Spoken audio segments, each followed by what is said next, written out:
The second question I had. You have another question? Oh, you're still here, aren't you? I ain't going anywhere. Oh, I'm gonna go second. What's your name? My name is Will. Hi, Will. Nice to meet you. Nice to meet you. The second question I want to ask you, Yes. again, relates to your time with Marvel Sunbow. Obviously, I'm pretty sure I speak for a lot of people here that were an avid follower of both the Transformers and, of course, the G.I. Joe cartoon series. Transformers, you were like Michael Bell or Frank Welker. You had many prominent roles throughout the seasons. Yet in G.I. Joe, to my recollection, you only had one, which is Slipstream. He was a pilot. That's correct. If you'll forgive this, with your Spider-Man voice and some other characters, I presume the industry might presume that you would have a voice that was more of the, I wouldn't say wimpy, but gentle, soft-spoken type. Feminine? Is that what you're trying to say? No. And you know I don't mean That's what that. you were saying, wasn't it? You were saying... But like, you got Slipstream, he's a pilot. You like know, I'm a girl or something. Is that what you're trying to say? No. Listen, I'm sticking my foot in my mouth here. I'm trying to ask you. I'm sorry. All right, go ahead. I'm sorry. I'm messing with your head, boy. What I'm trying to ask is, was it politically motivated, or was G.I. Joe, they were just like Wally Bird, the voice director, was they trying to find characters that, had the gruff voice? Like, yeah, that's absolutely true. First of all, I came to G.I. Joe later. I was not in the original first bunch of episodes. Slipstream doesn't come in until, I'm not sure. Season 3. Was it season 3? Yeah, so you would know. I'm going to ask you any question. By the way, in episode 14... What was her cabin number? Yeah, exactly. What was... so I didn't come into G.I. Joe until later in the game. And as I say, that was because, like Transformers, they were adding characters all the time, so they were looking for people to play these characters. But as you can tell from my voice, it's more in the tenor range. So I never, ever, or very seldom, I should say, ever got a chance to play the villain, or the over-the-top tough guy, or, the Peter Cullen guys, or the Chris Latta guy. Chris Starscream was way up here, but he had a great, deep voice, too, that he also used. So that's pretty much why they cast me in those sorts of roles, in the more higher range roles. Thank you very much. Thank you. Are we having fun? Yeah. Whee! All right, good. I'm glad. Hey, how's it Paul. going? What do you say, Paul? Not much. You got your rainbow hat on, don't you? Yeah, what's up, Oh, you're a wild man. Can we have him removed, please? What's your question, Paul? Okay. Well, I'll start off with a bit of a statement, like just how it's always, I thought it was always super cool how Bumblebee was always, well, Spike and Bumblebee always were inseparable, always together. And I grew up, it was amazing. Growing up, I always wanted to be Spike, and I'm sure most kids wish they were Spike. And I think it's mostly because Spike was always with Bumblebee, because everybody wanted to be the guy who was best friends with Bumblebee. So I think that just kicks ass right there. That right there, I think, is one of the things that shows the strength that you gave the character. I love you, Paul. You know that. Love you too. Hug. No. Falling in love.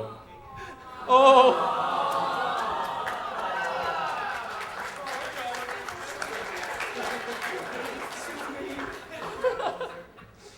And yes.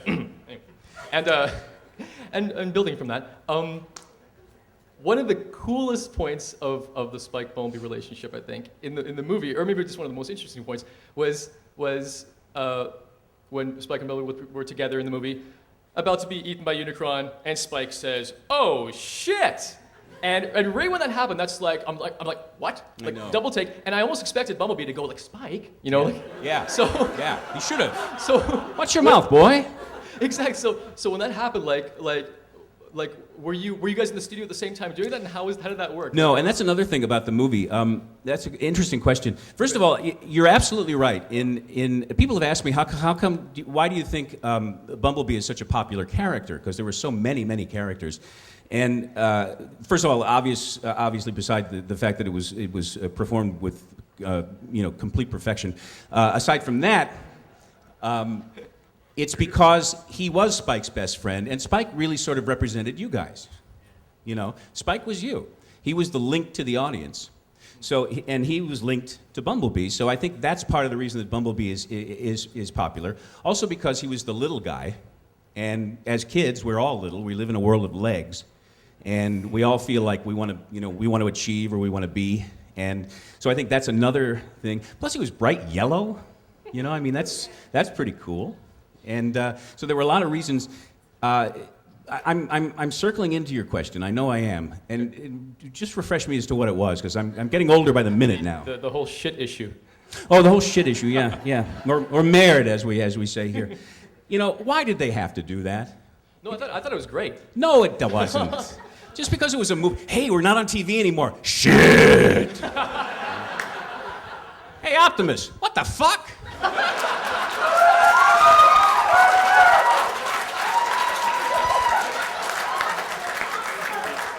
Is anybody from Hasbro here? Because I'm in deep merit.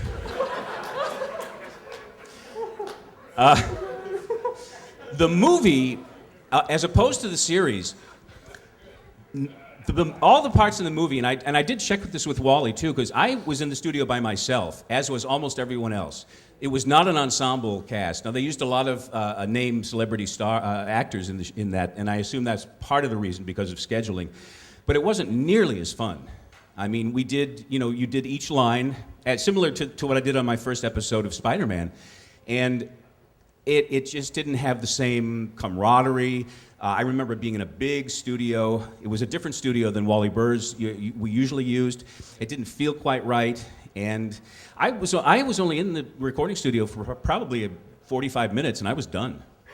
So that's, the whole Maird issue is, I think we gotta let that go. We gotta let it go. We gotta let it go. Thank you very much. Thanks, Paul. Yeah, I know what you're applauding, because I dropped the F-bomb, didn't I? Huh? That's what you like. All right.